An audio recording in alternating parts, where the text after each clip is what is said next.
Switching on to stay with us. Now, 10 film school graduates from previously disadvantaged backgrounds have received an opportunity from the Youth Filmmaker Project to make their first professional picture. These millennials had to each produce a 24-minute flick under the theme Push and Shove. And the final product from 5 young dynamic women in that group will be screened on the 27th of August at the National Film and Television Foundation in Johannesburg. To tell us more about the project, we are joined by, and very closest to me, Nomthandazo Matola, and then Ntomozuko Matiwana, who goes by the name of Twiggy. And they're both novice directors. Guys, thank you very much for joining me. Happy Women's Month, by the way. Thank you. Nomthandazo, let's start with you. For a lot of people that don't know what this project, this Filmmakers Project is all about, what is it? Very quickly. It basically gives film graduates from previously disadvantaged backgrounds, as you've said, an opportunity to make their first professional film. Yeah, she says it like it's easy, but I can imagine it can't be an easy process. Not easy at all. How difficult or how challenging was this process? It was very challenging. We had an intense 8 months of workshops, trying to milk down the scripts, and from there you have to go to after the script workshops, you have to go for castings and whatnot. So it was a very challenging experience, actually. And your individual projects, very quickly, what was your individual project called, and what was it about? Mine is called The Things You Harbor, and it's about 2 estranged brothers who are forced to basically face their traumatic past as they reconnect to arrange their mother's funeral. And yours was The Bicycle Man? Mine was A Bicycle Man. It was about the 50-year-old village gardener who discovers that he has breast cancer. Yeah. That is so incredibly interesting. Yeah. Okay, talk to me. Why the whole theme of brothers not connecting, having to reconnect? I think for me it was a matter of seeing most people around me, about how some people get estranged under weird circumstances, and not all of them are aware of why. So both brothers have different sides of their mother, So as and those are incompatible with each other. Yes, and so when they reconnect, both realize that they didn't really know their mother as they thought they did. So it's basically, it explores that and how they eventually come to realize how much they need each other.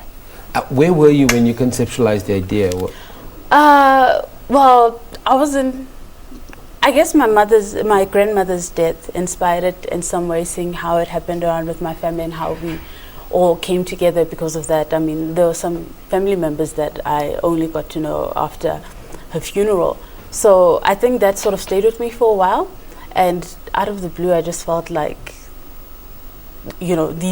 the theme using just 2 brothers would sort of be an interesting way to communicate that. Because I think with women, it's almost easy to do so. Yeah, and it's quite interesting how that is kind of reflective of what's happening in our little own personal communities. There are brothers and sisters who don't connect on a day-to-day basis. Yes. And with you, Twiggy, what was the inspiration behind what is probably a very interesting idea, since some part during the year we do reflect on issues around our health? Mine, I was doing a current piece on male breast cancer. I came across a story on the Sunday Times, and that's how I started developing the story. But yours is also dealing about society and the idea that men can't have breast cancer. Yes. And also societal stereotypes, because if a man has breast cancer, one will never know, and they'll assume that it's AIDS, And it was quite interesting for me. And how do you then treat a story like that? And I think the question goes to both of you, that visually, because you're obviously the creator, so there's just so much you can say, but you've got to cut it down in a way that a Sam or a Lebo, when they view it, they get the essence of the story. What is that treatment process for you? I think it comes with getting great actors, first of all.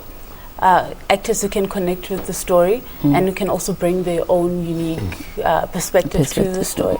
So for me, it was just about getting the right actors, getting them to know the story, and giving them a bit of space to explore how they feel they would best create the characters or bring characters to life. And for you, Twiggy, how was it? I think it's more of the same for me as well, How's this changed your lives, though? So what's happening very quickly? Nothing has changed. Okay. Other than putting a film together. Well, for me, I started looking at non-mainstream films. Okay. You know, at Yes. first it was just Hollywood, but now I've realized that there's a major pool of films out there, which And most there's a people scope aren't to do a lot of stuff. There's a Yes, scope to do a lot of definitely. stuff. Yeah. Ladies, well, I wish you lots of luck. Thank you very much Thank for you. joining us. That screening, of course, will happen on the 27th of August at the National Film and Television Foundation. In studio, we're talking to 2 of the 10 novice directors who had an opportunity to be part of a Youth Filmmaker Project process.